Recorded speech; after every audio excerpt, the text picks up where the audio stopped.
Todavía puedo sentir el frío de la mesa de operaciones bajo mi espalda, el olor químico del quirófano, el peso de la bata de hospital contra mi piel. Tenía 56 años y estaba a punto de someterme a una cirugía que supuestamente salvaría mi vida. Ya me habían dado la primera ronda de medicamentos, esa niebla cálida que te hace sentir como si flotaras justo por encima de tu propio cuerpo. Mis ojos se cerraban solos, las voces a mi alrededor se volvían distantes, amortiguadas. Entonces escuché a mi hija, su voz baja pero urgente, filtrándose a través de la cortina que separaba mi camilla del pasillo. En cuanto esté bajo anestesia, transfiere los fondos. Esas palabras atravesaron la niebla como un cuchillo. Mi corazón comenzó a latir tan fuerte que pensé que todos en la sala podían oírlo. Los fondos. Mis fondos. Mi dinero. Los ojos se me abrieron de golpe, la adrenalina quemando toda la somnolencia de mi sistema. Me arranqué el catéter intravenoso del brazo, ignorando el dolor agudo, la sangre que comenzó a gotear. Me bajé de esa mesa usando cada gramo de fuerza que me quedaba. Una enfermera gritó mi nombre. Mi hija apareció del otro lado de la cortina, su rostro una máscara perfecta de preocupación que ahora podía ver exactamente por lo que era. «Mamá, estás confundida. El medicamento te está haciendo alucinar». Pero yo no estaba confundida. Por primera vez en 18 meses, veía todo con una claridad brutal. Salí de ese hospital con la bata puesta y calcetines en los pies, mi hija gritando detrás de mí que no sabía lo que estaba haciendo, que estaba enferma, que necesitaba ayuda. Tal vez tenía razón en lo último, pero la ayuda que necesitaba no era la que ella ofrecía. Ahora retrocedamos. Déjame mostrarte cómo llegué a ese momento, cómo pasé de ser una mujer independiente a estar tirada en esa mesa, traicionada por la única persona en quien debía poder confiar. Hace 2 años, antes de que todo se derrumbara, yo vivía en un apartamento de vivienda pública en el 3er piso con vista a la calle. No era mucho, pero era mío. Desde mi ventana podía ver el bloque de edificios de apartamentos con niños jugando afuera, sus voces subiendo a través del aire espeso de Miami. Era verano, cuando el calor hace que todo se ralentice y el ventilador gira todo el día. Ese ventilador de techo se convirtió en mi compañía constante durante las noches de insomnio, contando sus revoluciones en lugar de contar ovejas. Había vivido en ese apartamento durante 15 años. Conocía cada mancha en el techo, cada crujido en el suelo de madera. Conocía a mis vecinos por nombre. Compartíamos café en el rellano.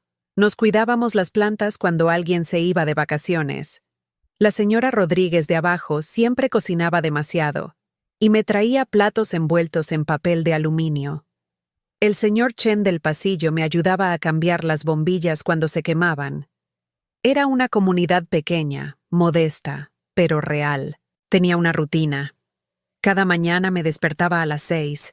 Preparaba café cubano en mi cafetera vieja que había pertenecido a mi madre. El olor llenaba el apartamento. Me despertaba mejor que cualquier alarma. Me sentaba junto a la ventana con mi taza. Miraba el amanecer pintar el cielo de naranja y rosa. Escuchaba a la ciudad despertar. Esos momentos eran míos. Tranquilos. Sagrados. De cierta manera. El diagnóstico llegó, como llegan todas las peores noticias. Un martes ordinario, en una oficina con luces fluorescentes y carteles motivacionales en las paredes. Demencia. La doctora pronunció la palabra con esa suavidad profesional que usan cuando saben que están destrozando tu mundo. Me explicó que los olvidos no eran normales para mi edad, que las confusiones que había estado experimentando eran síntomas de algo más grande, algo progresivo, algo que no tenía cura. Recuerdo que me quedé mirando sus labios moverse, las palabras saliendo pero sin procesarse completamente. Deterioro cognitivo, progresivo, irreversible. Cada término médico era un martillo golpeando los cimientos de la vida que conocía. Ella me mostró escáneres cerebrales, señaló áreas que mostraban cambios, Habló sobre neurotransmisores y placas proteicas. Nada de eso importaba. Lo único que importaba era que mi mente, lo único que realmente era mío, me estaba traicionando. Me fui de esa cita con un folleto sobre grupos de apoyo y una receta para medicamentos que supuestamente ralentizarían el deterioro. Lo que realmente me llevé fue miedo. Un miedo tan grande que llenaba cada rincón de mi apartamento, que hacía que el ventilador del techo sonara como el tic-tac de un reloj contando hacia algo inevitable. Durante 3 días no se lo dije a nadie. Me senté en mi apartamento, mirando el teléfono, sabiendo que debía llamar a mi hija, pero sin poder hacer que mis dedos marcaran el número. ¿Cómo le dices a tu hija que estás perdiendo tu mente? ¿Cómo admites que la persona que la crió, que se suponía que era fuerte y capaz, se está desmoronando desde adentro? Pero ella se enteró de todos modos.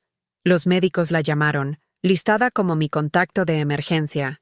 Y apareció. Mi hija apareció 3 días después. Se presentó en mi puerta con su esposo, ambos con expresiones preocupadas y razonables. Dijeron que habían estado hablando, que no podía seguir viviendo sola, que necesitaba ayuda, que ellos se mudarían conmigo, que se encargarían de todo. Las facturas, las citas médicas, los medicamentos. Yo solo tenía que confiar en ellos. En ese momento, parecía un milagro. Mi hija, con quien mi relación siempre había sido complicada, estaba dando un paso al frente. Estaba ofreciendo ayuda. Me sentí aliviada, agradecida. Tal vez esto nos acercaría. Tal vez esta crisis nos daría la oportunidad de reconstruir lo que se había roto entre nosotras años atrás. Qué ingenua fui. Y lo hice. Porque cuando tu propia mente comienza a traicionarte, cuando olvidas si ya tomaste tus pastillas o si ya pagaste la luz, cuando te encuentras parada en el pasillo sin recordar qué ibas a buscar, te aferras a cualquier persona que te prometa certeza. Te aferras a tu hija. Firmé los papeles que me pusieron delante. Poderes notariales, autorizaciones bancarias, acceso a mis cuentas. Todo por mi propio bien, decían. Para protegerme. Mi hija me sentó en la mesa de la cocina. Desplegó los documentos, señaló las líneas punteadas. Es solo para emergencias, mamá. Solo para que podamos ayudarte si algo pasa. Su esposo estaba de pie detrás de ella, asintiendo. Su expresión tan sincera, tan confiable. Firmé con manos temblorosas. Mi firma menos firme de lo que solía ser, como si mi caligrafía ya estuviera olvidando cómo ser. No leí la letra pequeña. Confiaba en ella. Ese fue mi error. El apartamento cambió rápidamente. Sus cosas reemplazaron las mías. La atmósfera se volvió tensa, controlada. Mi hija revisaba mis llamadas telefónicas, limitaba mis visitas. Decía que me agitaba demasiado, que las visitas me confundían, que necesitaba tranquilidad. Mis fotos familiares desaparecieron de las paredes, reemplazadas por impresiones genéricas de paisajes. Mi silla favorita, la desgastada de terciopelo verde que había sido de mi madre, fue donada sin preguntarme. Ocupa demasiado espacio, dijo mi hija. Ya no la usas de todos modos, pero sí la usaba. Cada noche me sentaba allí a leer, o al menos solía hacerlo, antes de que los libros comenzaran a volverse difíciles de seguir, antes de que las palabras comenzaran a deslizarse fuera de mi comprensión. Poco a poco, mi apartamento dejó de sentirse como mi hogar. Se convirtió en el espacio de ellos, donde yo era simplemente una invitada que ocupaba demasiado lugar. La niebla en mi cabeza se volvía más espesa con cada semana que pasaba. A veces no estaba segura de si la confusión era por la enfermedad o por las pastillas que me daban. Tantas pastillas. Para la memoria, para la ansiedad, para dormir, para despertarme. Me sentaba en mi cardigan oxidado con botones de madera, incluso cuando hacía demasiado calor para capas, porque era lo único que todavía se sentía mío. Ese cardigan había sido un regalo de mi abuela, tejido a mano con lana que ella misma había teñido. Los botones de madera eran especiales, traídos de un viaje que hizo con mi abuelo hace décadas. Cuando me lo ponía, podía imaginar que ella todavía estaba aquí, que sus manos me envolvían en su amor. Mi hija odiaba ese cardigan. Decía que se veía desaliñado, que olía a viejo. Una vez intentó tirarlo. Lo encontré en la basura, lo rescaté, lo escondí en el fondo de mi armario donde no pudiera encontrarlo. Ahora lo usaba como armadura. Los domingos, cocinaba estofado todo el día para la cena del domingo, llenando el apartamento con el olor de algo normal, algo de antes. Mi hija y su esposo se sentaban a mi mesa, comían mi comida y planeaban mi futuro en susurros que pensaban que no podía escuchar. La receta del estofado había pasado por 4 generaciones. Mi bisabuela se la enseñó a mi abuela, quien se la enseñó a mi madre, quien me la enseñó a mí. Yo nunca tuve la oportunidad de enseñársela a mi hija. Ella nunca mostró interés en cocinar. Nunca quiso aprender las viejas tradiciones. Ahora se sentaba a mi mesa, comía el estofado que había tardado horas en preparar, y apenas reconocía el amor que había en cada cucharada. Pero yo escuchaba fragmentos de conversaciones sobre cuando ella ya no pueda tomar decisiones, sobre maximizar los activos, sobre cuánto tiempo más. Cuando les preguntaba qué significaba todo eso, me sonreían con esa paciencia exagerada reservada para niños pequeños y personas seniles. No te preocupes por eso, mamá. Solo concéntrate en sentirte mejor. Pero no me estaba sintiendo mejor. Me estaba sintiendo peor, más confundida, más perdida, más prisionera en mi propio hogar. La imagen enmarcada de Jesús en el pasillo me miraba todos los días. Había sido de mi abuela, una de las pocas cosas que conservé después de que murió. Solía rezar frente a ella cuando era niña, cuando mi abuelo me disciplinaba con esa dureza que entonces me parecía crueldad. Pero hacía meses que no rezaba. No sabía qué pedirle a Dios.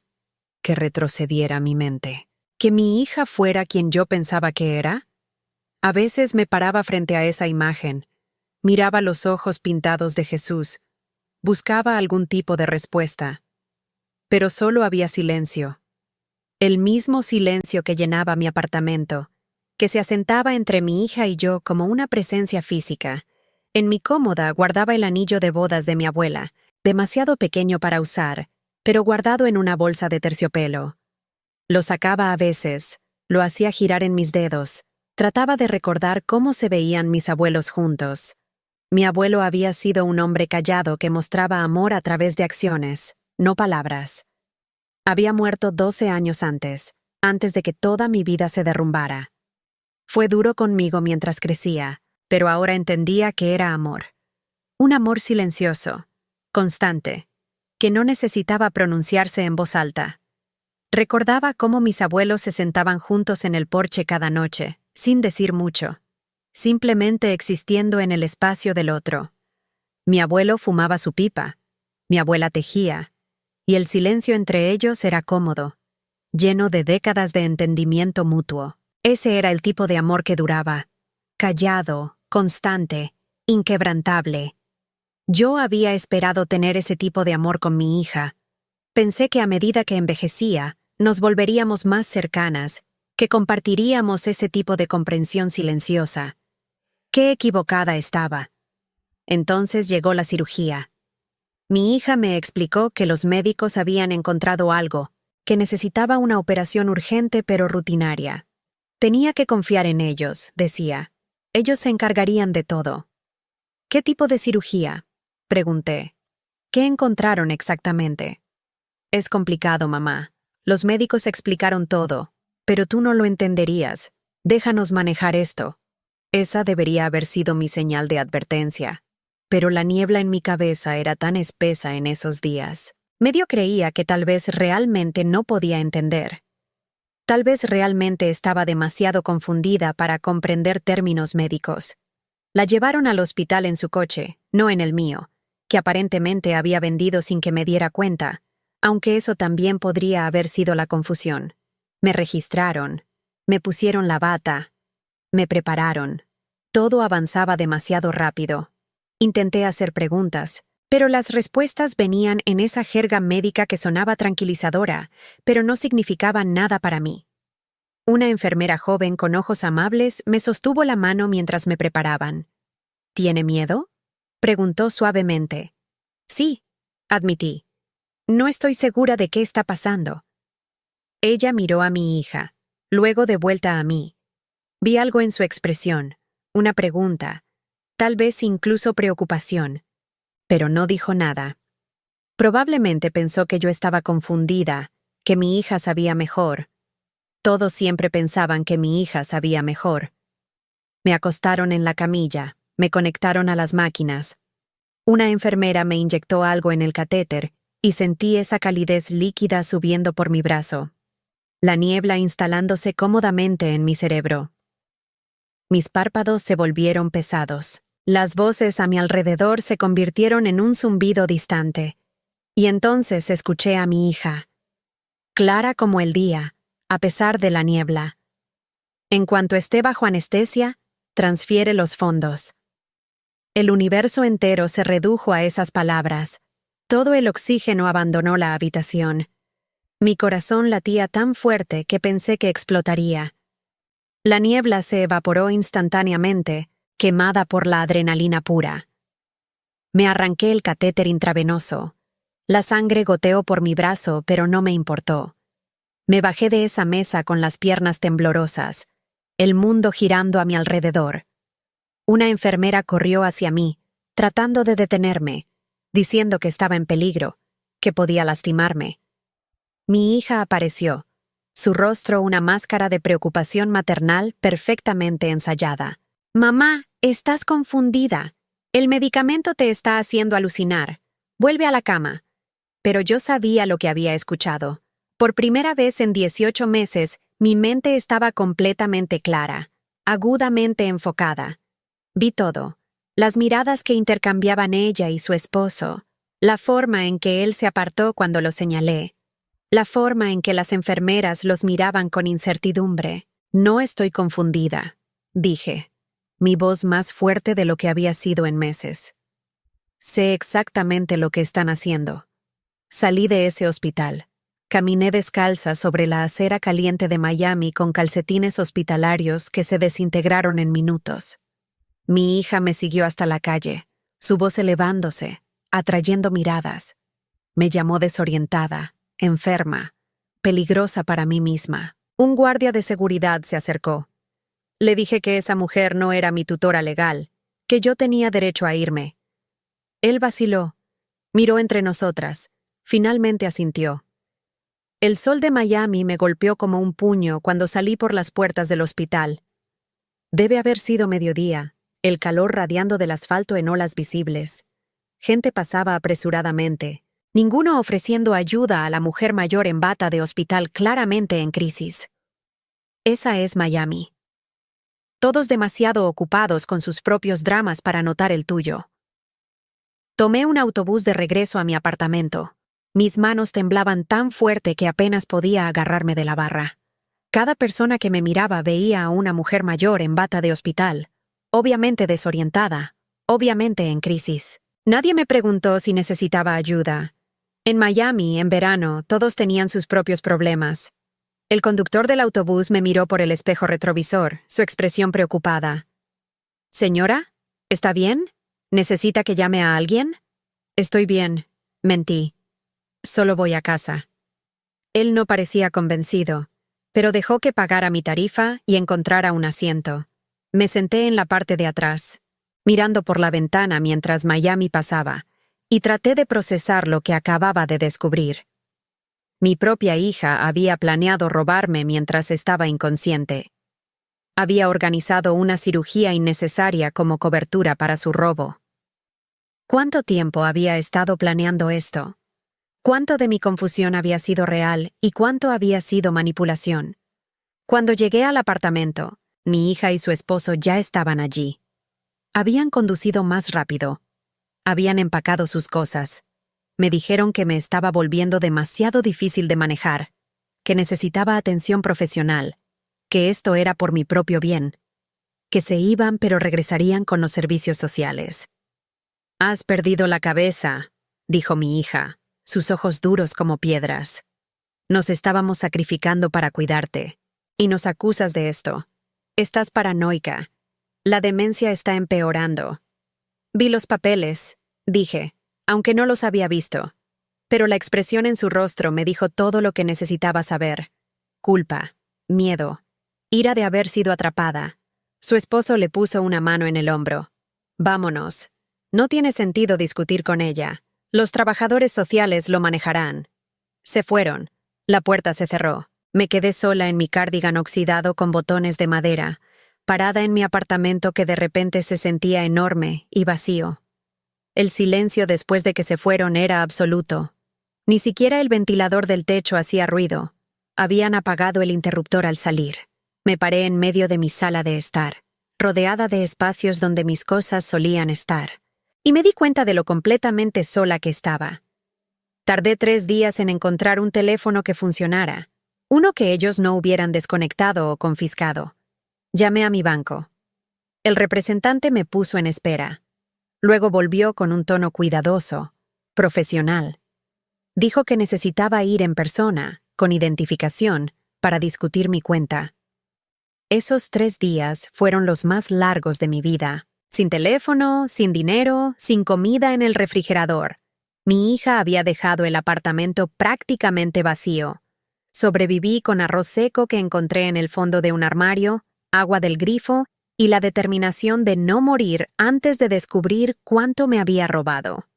La señora Rodríguez de abajo debió escuchar algo porque apareció en mi puerta la segunda noche. ¿Estás bien?, preguntó, sus ojos escaneando mi apartamento vacío. Escuché gritos hace unos días. Le conté todo. Me derrumbé completamente, sollozando en su hombro mientras ella me abrazaba y decía, lo sé, lo sabía, una y otra vez. Fui. Me senté en una oficina pequeña mientras un gerente revisaba mi historial. Su expresión se ensombreció con cada página que pasaba. Finalmente levantó la vista. Señora, en los últimos 18 meses han salido de su cuenta retiros significativos. La mayoría autorizados con su poder notarial. ¿Cuánto queda? Mi voz sonó hueca. Él me dio el número. Años de ahorros, desaparecidos. Mis cheques de pensión, redirigidos. Habían estado drenándome durante 18 meses mientras fingían cuidarme. La demencia era real, pero no era tan mala como le habían dicho a todos. Usaron mi confusión en mi contra. Me hicieron dudar de mí misma hasta que no pude confiar en mi propia mente. $847. Eso era todo lo que quedaba de 40 años de trabajo. De ahorrar cada centavo. De vivir modestamente para tener seguridad en mi vejez. $847. Hay cargos aquí que no reconozco, dije, señalando el extracto. Estos retiros de efectivo, nunca los hice. Están autorizados con su poder notarial, repitió el gerente. Su tono era amable pero firme. No había nada que pudiera hacer. El gerente del banco me explicó que recuperar ese dinero sería casi imposible. Legalmente, yo les había dado permiso. Probar coerción o fraude cuando tienes un diagnóstico de demencia documentado es una batalla perdida. Salí de ese banco sin saber cómo pagaría el alquiler del próximo mes. Las facturas médicas que habían acumulado a mi nombre me estaban aplastando. Facturas por procedimientos que no recordaba autorizar, por medicamentos que nunca necesité, por consultas con especialistas que tal vez nunca vi. Una factura en particular me llamó la atención. 800 por un programa de manejo de demencia, en una clínica que nunca había visitado. Llamé al número en la factura. La recepcionista buscó mi nombre. Luego dijo que, según sus registros, mi hija había cancelado mi inscripción después de 2 sesiones y había solicitado un reembolso completo. Un reembolso que nunca llegó a mi cuenta. Los días se convirtieron en semanas. Me quedé en mi apartamento, sobreviviendo con lo poco que quedaba. No podía permitirme el almacenamiento donde guardaba el resto de mis pertenencias, las cosas de antes, cuando mi vida aún tenía sentido. La compañía de almacenamiento me enviaba avisos, 30 días para vaciarlo o perderlo todo. No tenía a dónde ir. No tenía a quién llamar.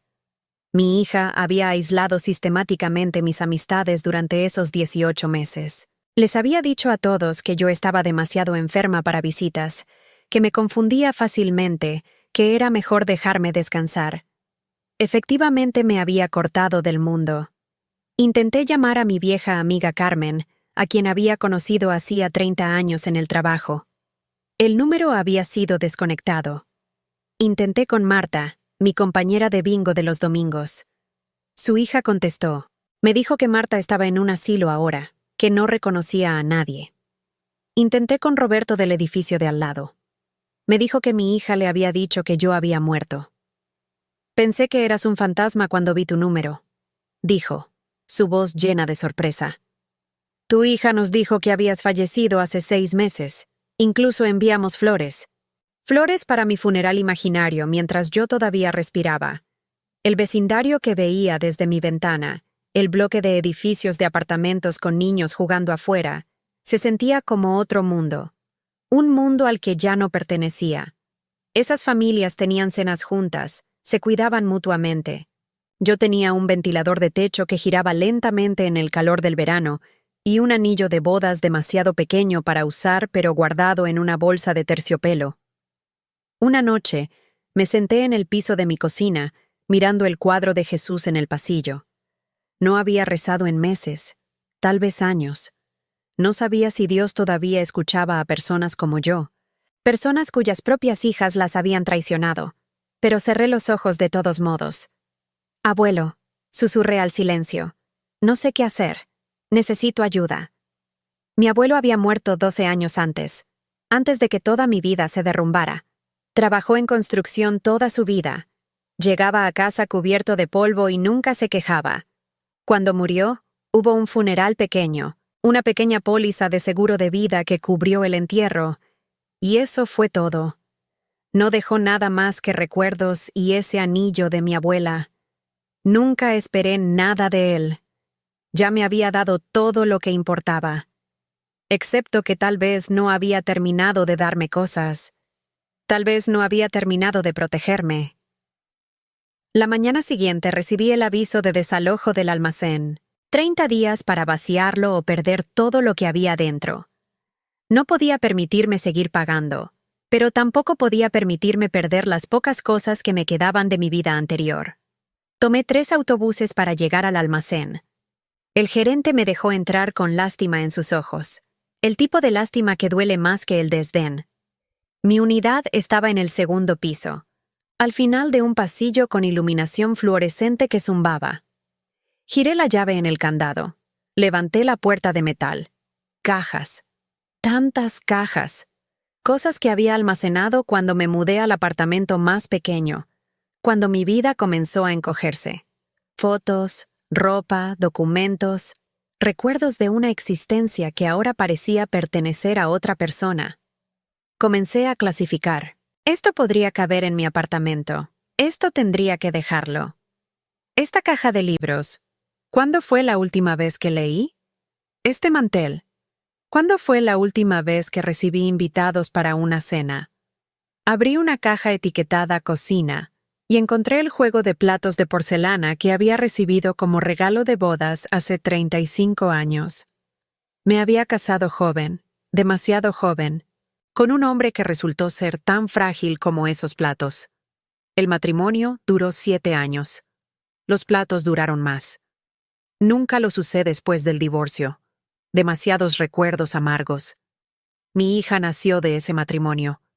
La única cosa buena que salió de esos 7 años de infelicidad. O eso pensaba. En el fondo había un abrigo de invierno que no había usado en años, metido en una caja. Miami rara vez se enfría lo suficiente para abrigos de invierno. Lo saqué, pensando que podría donarlo, y algo cayó del bolsillo. Una llave. Una llave con una etiqueta, una compañía de almacenamiento diferente, un número de unidad que no reconocía. Me quedé allí sosteniendo esa llave durante 20 minutos, tratando de recordar. ¿Había alquilado 2 unidades? ¿Cuándo?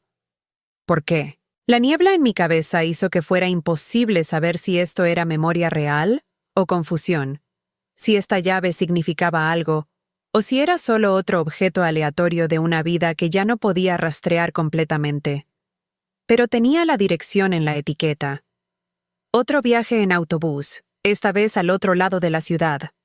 La instalación era más antigua, más pequeña que la que estaba vaciando. El gerente parecía sorprendido cuando le di el número de la unidad.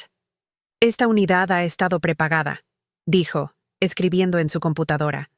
20 años, pagados por adelantado. El alquiler no vence hasta 2028. Mi corazón comenzó a acelerarse. ¿Qué hay adentro? No lo sé. Dice aquí que hay una caja con su nombre. Se depositó en agosto de 2014, justo después de que compráramos esta instalación al propietario anterior. 2014. El año en que murió mi abuelo. Él me llevó a la unidad. Era pequeña, 5x5, casi vacía, excepto por una sola caja ignífuga en el centro. Mi nombre estaba escrito en la parte superior con marcador negro, con la letra de mi abuelo, esa escritura firme y angular que había visto en listas de compras y notas de trabajo durante toda mi infancia. Mis manos temblaban tanto que apenas podía trabajar con la cerradura de combinación. Los números estaban en una etiqueta pegada en la parte superior. La fecha de nacimiento de mi abuela. Giré el dial. Escuché el clic. Abrí la tapa. Dentro había un sobre de manila, grueso con documentos. En la parte superior, una carta de un abogado, fechada 12 años antes, justo después de que mi abuelo murió. La carta explicaba que mi abuelo tenía un hermano que nunca conocí, un hombre que se mudó a California en la década de 1960 y nunca regresó. Ese hermano había muerto sin hijos, y su patrimonio fue a sus únicos parientes vivos, los descendientes de mi abuelo. La herencia de un pariente que nunca conoció, retenida en custodia, había estado esperando que la reclamara. El abogado había enviado cartas a mi antigua dirección, la que perdí hace años. Las cartas volvieron sin entregar. El dinero siguió esperando. Mi abuelo lo sabía. Lo supo antes de morir. Había alquilado esta unidad de almacenamiento. Había prepagado 2 décadas. Me había dejado la llave en un lugar donde la encontraría cuando más lo necesitara. Él me conocía lo suficientemente bien como para saber que eventualmente tendría que vaciar mi almacenamiento, que encontraría ese abrigo, que encontraría esa llave. De alguna manera, desde más allá de la tumba, me estaba protegiendo. Me senté en el piso frío de concreto de esa unidad de almacenamiento, sosteniendo los papeles, y lloré. No lágrimas delicadas, sollozos grandes, corporales, que parecían arrancar algo de lo más profundo de mi pecho. El tipo de llanto que habías estado reteniendo durante 18 meses, porque no podías permitirte desmoronarte, porque tenías que seguir funcionando, porque nadie más iba a salvarte, excepto que alguien ya lo había hecho. Alguien que había estado muerto durante 12 años, pero que aún encontró una manera de atraparme cuando caía. Al día siguiente llevé los papeles al banco. Había más documentos que necesitaba reunir, más papeleo que completar, pero esto era real. Esto no era confusión. Esto no era la demencia haciendo que imaginara cosas. Esto era concreto, legal, verificable. Pasé los siguientes 3 días reuniendo documentos, certificados de nacimiento, certificados de defunción, documentos de genealogía demostrando mi relación con el hermano de mi abuelo. Cada pieza de papel era otra confirmación de que esto era real, de que mi salvación no era una alucinación. La gerente del banco revisó todo. Hizo llamadas telefónicas. Su rostro se puso pálido. Luego fui escoltada a una oficina privada. Un gerente diferente, más alto en la cadena, vino a verificar. Me pidieron que me sentara. «Señora», dijo lentamente, «entiendo que ha estado pasando por circunstancias difíciles. Quiero que sepa que esta cuenta existe y que usted es la única beneficiaria». «¿Cuánto?». Mi voz sonó como papel de lija. Dudó. Luego empujó un papel sobre el escritorio hacia mí. 215,000. El precio de una nueva vida que nunca pensé que era posible. Me senté en esa oficina y solloqué. No porque fuera rica. $215 no es rico, no en Miami, no a los 56 años, pero era suficiente. Era supervivencia. Era un futuro. Era prueba de que alguien me había amado lo suficiente como para planear con 12 años de anticipación para protegerme de desastres que ni siquiera podía prever. El gerente del banco me dio tejidos. Esperó pacientemente. Finalmente me recompuse lo suficiente como para hablar. Mi hija, dije. Ella no puede saber sobre esto. Él asintió. Esta cuenta está completamente separada de cualquier cosa sobre la que ella tenga poder. Ni siquiera aparece en el mismo sistema. Podemos ayudarla a configurar una nueva cuenta, completamente privada, y transferir los fondos allí. Coordinamos que un abogado revisara todos los poderes notariales que había firmado. Resultó que muchos de ellos no eran tan amplios como mi hija había afirmado. Tenía derecho a revocarlos, especialmente dado que ahora podía demostrar que se habían utilizado de forma fraudulenta. Pero recuperar el dinero que ya había tomado sería casi imposible. Legalmente, técnicamente, yo le había dado permiso. Mi demencia documentada me convertiría en una testigo poco confiable en cualquier tribunal. El abogado, un hombre mayor llamado Señor Martínez, que se especializaba en casos de abuso de ancianos, me lo explicó con gentileza pero firmeza. Podemos presentar cargos. Podemos intentar recuperar algunos de los fondos, pero será una batalla larga, costosa y emocionalmente agotadora. Y con su diagnóstico, las posibilidades de éxito son bajas. Déjalo ir, le dije al abogado. No quiero años de batallas legales, solo quiero estar libre de ella. Salí de esa reunión con una nueva cuenta bancaria, nuevos documentos legales que revocaban su acceso a mi vida, y una sensación de ligereza que no había experimentado en años. Tomé el autobús de regreso a mi apartamento, mirando por la ventana a Miami pasar. El bloque de edificios de apartamentos con niños jugando afuera ahora se parecía a la posibilidad. El verano, cuando el calor hace que todo se ralentice y el ventilador gira todo el día, se sentía como espacio para respirar. Pero antes de poder avanzar, necesitaba hacer una cosa. Necesitaba leer el resto de lo que mi abuelo me había dejado. Además de los documentos legales, en esa caja ignífuga había un sobre más pequeño. Estaba sellado, mi nombre escrito en el frente con su letra. Lo había llevado de un lado a otro durante días, sin poder abrirlo. Era la última comunicación que tendría con él. Una vez que lo leyera, no habría nada más nuevo de él, nunca.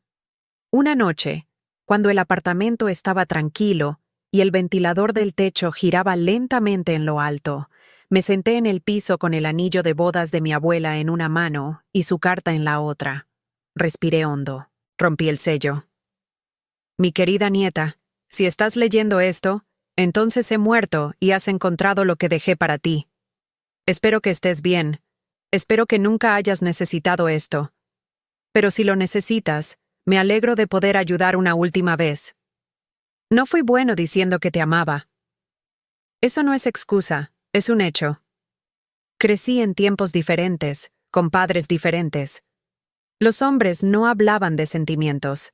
Trabajábamos, proveíamos, mostrábamos amor a través de lo que hacíamos, no de lo que decíamos. Sé que fui duro contigo. Demasiado duro, probablemente. Tu abuela solía decirme que eras solo una niña, que necesitaba suavidad. Tenía razón. Pero no sabía cómo ser suave. Solo sabía cómo prepararte para un mundo que no sería suave contigo. Cuando me enteré del hermano de mi padre, del dinero que dejó, supe que esto era una manera de protegerte cuando yo ya no pudiera hacerlo. Eres mi única nieta. El dinero debería ir a ti. Pero también supe que si dejaba esto en mi testamento, si hacía esto obvio, podría causar problemas. Podría traer personas a tu vida que solo querían tu dinero. Podría hacerte un blanco. Entonces lo hice de esta manera. Lo escondí. Prepagué este almacenamiento. Dejé la llave en ese abrigo que sabía que eventualmente encontrarías. Porque te conozco. Sé que eres práctica. Sé que no desperdicias cosas. Sé que cuando necesites revisar tus pertenencias, serás meticulosa al respecto. Si estás leyendo esto y no necesitas el dinero, felicidades. Vive tu vida. Disfrútalo. Haz algo bueno con él. Pero si estás leyendo esto y estás en problemas, quiero que sepas, no estás sola. Nunca lo estuviste. Incluso cuando parezca que todos te han abandonado, incluso cuando tu propia mente pueda estar traicionándote, todavía tienes esto. Todavía tienes mi amor. Protección que no termina solo porque mi corazón se detuvo. Usa este dinero para construir algo. No solo para sobrevivir, aunque eso es lo primero. Para prosperar, para ayudar a otros que estén donde tú estabas. Para dejar tu propia marca en el mundo. Sé fuerte. Eres más fuerte de lo que crees. Lo sé porque eres mía. Te amo. Siempre lo hice. Lamento no haberlo dicho en voz alta más a menudo. Tu abuelo. Me senté en ese piso y hablé con él. En voz alta, hacia el aire vacío de mi apartamento. Hacia la foto de Jesús en el pasillo. Hacia donde fuera que las almas van cuando dejan este mundo. Abuelo, susurré. Lo entiendo ahora. Todo. La dureza. El silencio. Estabas enseñándome a sobrevivir. Estabas preparándome para esto.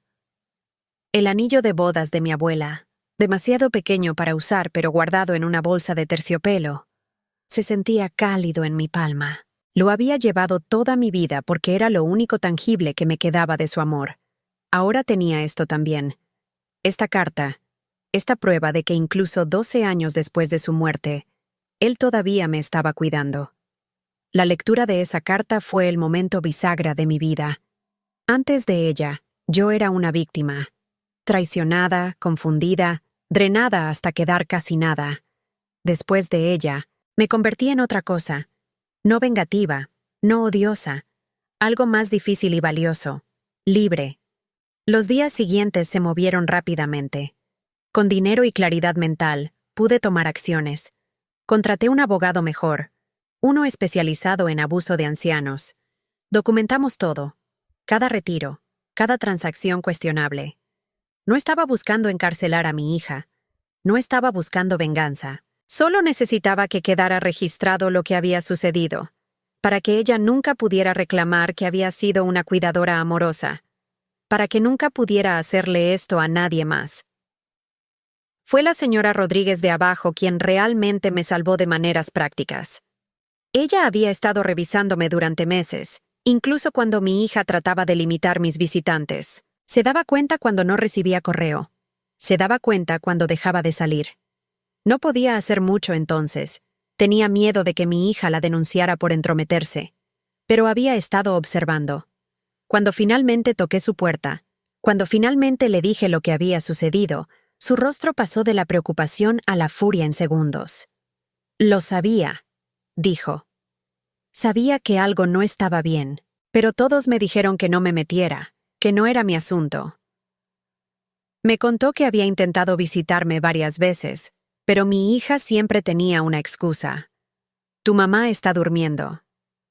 Está teniendo un mal día. El médico dijo que no debe tener visitas. La señora Rodríguez había llamado a servicios de protección de adultos una vez, pero cuando vinieron, mi hija les mostró toda mi documentación médica, les convenció de que estaba bien cuidada, solo confundida. Me hicieron sentir como una vieja chismosa, dijo la señora Rodríguez, sus ojos llenándose de lágrimas. Pero sabía, en mi corazón, sabía. Ella vino a cada reunión con el abogado. Se sentó a mi lado mientras revisábamos documentos. Me ayudó a empacar cuando finalmente me mudé del apartamento. Y cuando mi hija apareció, tratando de detener mi mudanza, diciendo que yo no era competente para tomar estas decisiones, fue la señora Rodríguez quien se paró entre nosotras y dijo que no. Tu madre es más competente que tú nunca serás, le dijo. Y es hora de que la dejes en paz. Ver a alguien más creerme, alguien sin obligación de hacerlo, fue su propio tipo de salvación. Mi hija lo intentó una vez más.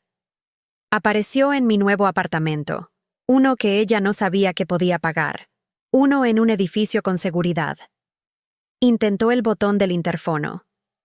Cuando el guardia me preguntó si quería dejarla subir, sentí un momento de duda.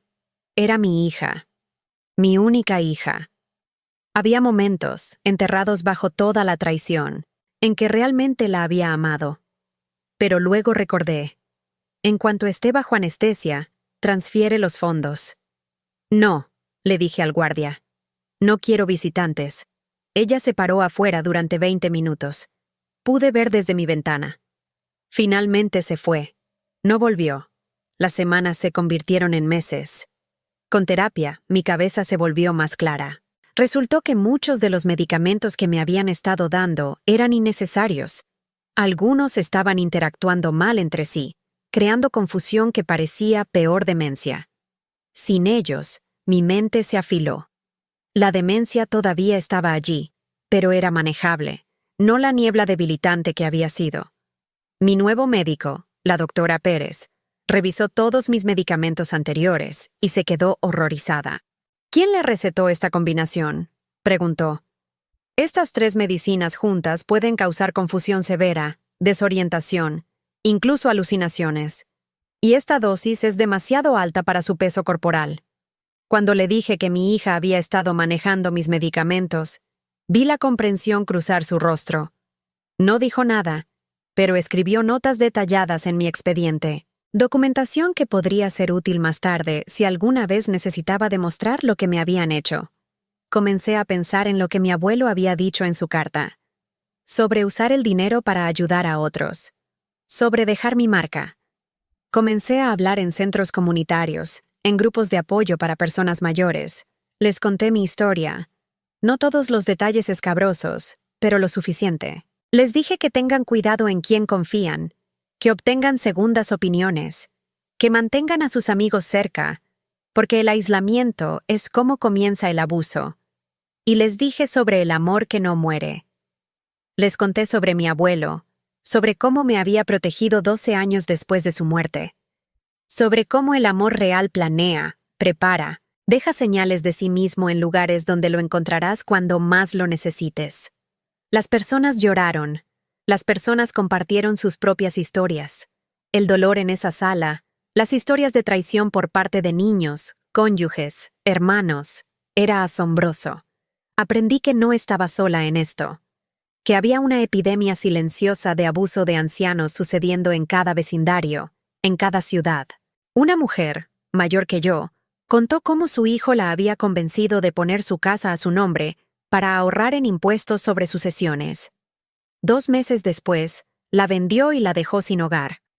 Otra mujer compartió cómo su nuera le robaba sus cheques del seguro social, dejándola sin dinero para comida o medicamentos. Un hombre habló sobre cómo sus hijos peleaban sobre su herencia mientras él todavía estaba vivo, tratando de declararlo incompetente para poder controlar sus finanzas. Historias tras historias. Todas ligeramente diferentes.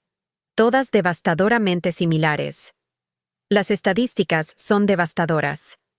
La investigación demuestra que la mitad de todas las personas con demencia experimentan abuso. La mitad. Y la investigación estadounidense indica que más de 5 millones de personas mayores son abusadas cada año. 5 millones. Pero nadie habla de ello. Porque es vergonzoso admitir que tus propios hijos te están robando. Es vergonzoso admitir que le diste poder a alguien que lo usó para destruirte. Comencé un fondo de becas en nombre de mi abuelo. Para estudiantes universitarios de primera generación, niños como yo, que cargan el peso de ser los primeros en sus familias en llegar a la universidad. Niños que necesitan saber que alguien cree en ellos, que alguien está invirtiendo en su futuro. Cada año, en el aniversario de su muerte, entrego una beca a un estudiante. Les cuento sobre mi abuelo, sobre cómo nunca me dijo que me amaba pero me lo demostró de todas las formas que importaban, sobre cómo su protección no terminó cuando su corazón se detuvo. El primer estudiante que recibió la beca fue una joven llamada María. Sus padres habían inmigrado de Honduras cuando ella tenía 5 años. Trabajaban en fábricas, turnos dobles para mantener a la familia. María era la primera en su familia en graduarse de la secundaria, y mucho menos pensar en la universidad. Cuando le di el cheque, lloró tanto que pensé que no podría parar. «Nadie ha creído en mí así», dijo. Ni siquiera sabía que cosas como esta existían. Ver su rostro me recordó por qué estaba haciendo todo esto. Mi abuelo me había salvado. Ahora podía usar esa salvación para ayudar a otros. Hace 6 meses me mudé a una comunidad de personas mayores con actividades y nuevos amigos. No es de lujo, pero es mía, es segura. Hay gente aquí que me entiende, que ha pasado por sus propias traiciones, sus propias pérdidas. Jugamos cartas, hacemos jardinería comunitaria, nos cuidamos unos a otros. He comenzado a escribir todo. Mi historia completa, cada detalle. No para venganza, para educación, para que otros reconozcan las señales de advertencia que yo perdí, para que sepan que es posible recuperarse, incluso cuando parece que todo está perdido. Y le escribo a mi abuelo. Cartas que nunca serán leídas. Le cuento sobre mi día, sobre las personas que he ayudado, sobre cómo estoy viviendo la vida que él hizo posible. Me disculpo por no entenderlo cuando estaba vivo. Le agradezco todos los días por no rendirse conmigo, incluso desde el más allá. El otro día, la señora Rodríguez vino a visitarme. Me trajo estofado, cocinado todo el día de la manera en que solía hacerlo antes de que todo se derrumbara. Nos sentamos en mi pequeño balcón, mirando hacia Miami, el calor del verano haciendo que todo se ralentizara, y comimos juntas. ¿Alguna vez piensas en perdonarla?, preguntó en voz baja. Pensé en eso, en mi hija, en lo que me hizo, en la forma en que casi destruyó lo que quedaba de mi vida. Pensé en ese momento en el hospital, escuchando su plan para robarme mientras estaba inconsciente. No sé si el perdón es la palabra correcta, dije finalmente. No estoy enojada con ella más.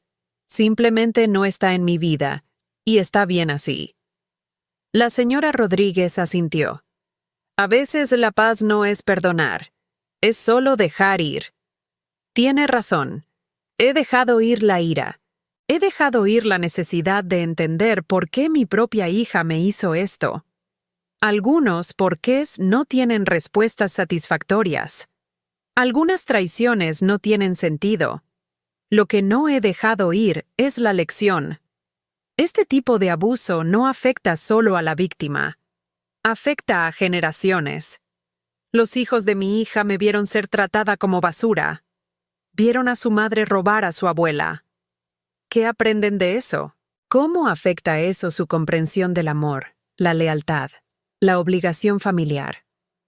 Esto es trauma intergeneracional en su forma más íntima. Los pecados de los padres, literalmente, impactando cómo sus hijos entienden las relaciones. Pero lo contrario también es cierto. Mi abuelo me enseñó que el amor trasciende la muerte, que la protección puede ser silenciosa pero poderosa, que la planificación para el futuro de tus seres queridos es un acto de amor profundo. Esas lecciones también son intergeneracionales. Mantengo el anillo de bodas de mi abuela en una bolsa de terciopelo en mi mesita de noche. Todavía es demasiado pequeño para usar. Pero ahora también tengo su carta, enmarcada en mi pared, donde puedo leerla cada mañana. Las primeras palabras que veo cada día. Mi querida nieta. El cuadro de Jesús de mi abuela cuelga en mi nuevo apartamento, en el mismo lugar en el pasillo. He comenzado a rezar nuevamente. No oraciones largas y elaboradas, solo gracias. Gracias por la segunda oportunidad. Gracias por un abuelo que me amó lo suficiente como para planear mi salvación. Gracias por la señora Rodríguez. Gracias por la claridad para ver la verdad cuando más importaba. Algunos días, la demencia hace que las cosas sean difíciles. Olvido nombres, pierdo el hilo de las conversaciones. Pero ahora tengo un equipo a mi alrededor. Médicos que realmente trabajan para mí. Un abogado que verifica cualquier documento legal antes de que lo firme. amigos que notan cuando algo no está bien, un sistema de apoyo que no puede ser manipulado por una sola persona con malas intenciones. Y tengo el legado de mi abuelo, no solo el dinero, aunque eso hizo todo lo demás posible. El legado de amor práctico y protector, de planificación, de cuidado silencioso y constante que no necesita reconocimiento pero que cambia todo. Hace 12 años murió, pero la semana pasada me salvó la vida. Ese es el tipo de amor que trasciende la muerte. Ese es el tipo de amor que todos merecemos, y el tipo de amor que todos debemos esforzarnos por dar. Si estás escuchando esto y reconoces tu propia historia en la mía, quiero que sepas, no estás solo, no estás confundido. Confía en tus instintos. Busca ayuda. Mantén a las personas seguras cerca. Protege tus activos. Obtén segundas opiniones. No firmes nada cuando estás asustado o presionado. Y si amaste a alguien que está envejeciendo, alguien que podría ser vulnerable algún día, piensa ahora en cómo puedes protegerlos. No solo financieramente, aunque eso importa. Protégelos del aislamiento. Mantén las conexiones fuertes. Facilita que pidan ayuda. Sé el tipo de persona en la que puedan confiar incluso cuando su propia mente los esté traicionando. Y si eres el tipo de persona que hace lo que mi hija me hizo, si estás leyendo esto y reconoces tus propias acciones, detente. Simplemente detente. El daño que haces no desaparece cuando tomas el dinero. Vive en la persona que lastimaste. Vive en cómo tus hijos entienden la familia. Vive en el mundo como un oscurecimiento de lo que significa amar. Tengo 56 años. Tengo demencia. Fui traicionada por mi propia hija. Casi lo perdí todo. Pero todavía estoy aquí. Todavía estoy peleando. Todavía estoy ayudando a otros. Y todavía me siento protegida por un hombre que murió 12 años antes de que necesitara su ayuda más desesperadamente. Si eso no es amor, no sé qué es. Entonces déjame preguntarte, ¿dónde estás escuchando esto? ¿Estás sentado en el apartamento preguntándote si confiar en alguien que dice que quiere ayudar? ¿Estás tratando de decidir si reportar a alguien que está lastimando a tu padre o madre? ¿Estás tratando de descubrir cómo dejar un legado de protección para las personas que amas? Cuéntame tu historia. Comparte cómo esto resonó contigo. Y si esto ayudó, si esto te hizo sentir menos solo, dale me gusta a este video. Suscríbete para más historias como esta, porque todos tenemos historias, y compartirlas es cómo sobrevivimos. Mi abuelo nunca dijo que me amaba en voz alta, pero su amor todavía resuena en mi vida, 12 años después de que su corazón dejó de latir. Algunas protecciones no terminan con la muerte. Algunos amores son para siempre,